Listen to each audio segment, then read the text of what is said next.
Rolling. Hi, this is Eric from 4253R, and today I'll be doing a robot explanation video. Alright, so starting off from the intake, it's quite literally the whole count of Ace's Mall of America robot. This is the exact same 4-bar linkage mechanism, and with the piston placed here. Our piston is braced here, and it's only single acting, so it's active retraction, passive extension. Because this is to save weight, because our intake is very heavy enough, it naturally wants to fall down. So we only need to put air one way to retract it. And then for the most of the matches, where we leave our intake out like this. And then when we need to go hit a goal, this bar right here will come in contact with the goal post, and it'll automatically lift the intake back up. And because there's no air fighting back the extension, it's pretty smooth. Lastly, we removed this stage of the intake because when we retract it, it will hit into the flywheel. And for here, we used like a custom drilled through shaft because VEX collars are extremely goofy and kind of bad, and these keep slipping out. So we just drilled these as hard stock so that it can't fall out. Here we also have the pneumatic mounts. So we have the pressure valve here, and then we have the inlet here, and then also the outlet for the air. And second thing to note, on the intake place, we also have these as gliders so we can wall glide. But that was the initial plan until we decided to run tractions on the base. So we have one traction here, which basically makes it so we can't wall ride. So these here are kind of useless unless we switch these back to Omnis. And then for the sleds, we kind of last minute makeshift the sled using 45-degree gussets. We double stacked them we triple stacked these because when we ran like double stacked steel, it's still bent and it got really annoying. So I just triple stacked them and they worked out pretty well. But as you can see, it's slightly bent over here already. So that's not the best. Now to the flywheel. This is heavily inspired by the flywheel on the stick design. So we saw the flywheel at MOA. Initially, we had a catapult. We had a front-facing catapult that shoots this way. But then after MOA, we decided that switching to a flywheel is a better idea and probably a lot faster cycle time, which was correct. Flywheel gang, holy crap, it's so good. Yeah, that's pretty much it about the flywheel. And it's braced all the way down to our drive here and also to our back brace here. And the back brace triangle bracing also serves as a brain mount in a way. Our brain is mounted using like a plate system. So we have like an aluminum plate in here that attaches to the brain, and we use zip ties to secure the plate onto the standoff. I think you can see it like better here.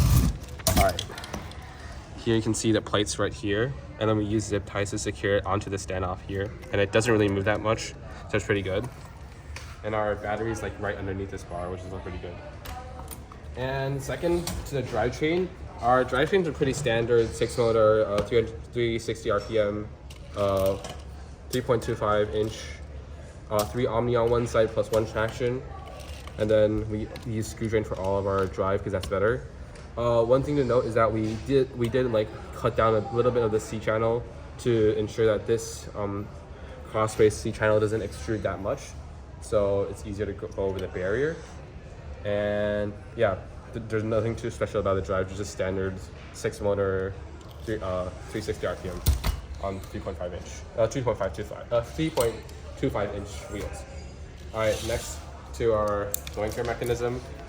We kind of use this only for AWP. Our initial thought process is that if we had the doinker or another way of controlling the tri-ball for Auton, we didn't really have to. We can use our front intake, which would intake tri-balls in, and then we can turn around. We don't have to turn the full 180, and then we can use the doinker to grab onto another tri-ball while we retract our intake. So in the front, we would be pushing one tri-ball, which doesn't count as possession, while in the back, we can be controlling another tri-ball, which is a lot easier for Auton pathing, but didn't really get to that stage. And second of all, we use this doinker as a way to de-score the match load from the match loading bar for AWP, but we didn't get to that part because we didn't have too much time. This bot was pretty scrapped last minute, and yeah, it had a piston here, but we took it off piston there. The piston mount is over here. Yeah. And then probably the best part of our robot is our blocker. Our blocker is like a Timmy blocker, like 238A. That idea was insane. Essentially, the idea behind the overhang blocker is that we basically go on top of another robot, so they couldn't like really shoot up or shoot forward, because you shoot forward, it goes into here. You shoot up, we block it here. And it's pretty scrap last minute. As you can see, everything over here is made out of like steel plates and like mesh zip ties. And like, the neat thing about our roping mechanism is that it really doesn't interfere with any other drive structure, because we zip tied it like at many points. So here, the rope couldn't go down too much and couldn't interfere with other systems. We zip tied it here so it has like a range of motion, I guess.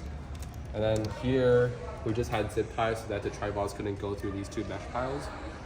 And then when we retract it, we can still operate our flywheel because we have a hole cut out in the middle of the blocker. So we don't have to have our blocker deployed in order to do match loading or shooting in general. And yeah, and then it goes up by these two pistons here. And it has rubber band assist so that it's easier to go up, and then it just naturally wants to drop down with the weight. If I had time, I'd probably brace most of the structure together, because like right now it's really flimsy and a lot of stuff is broken. And yeah, this is pretty much it.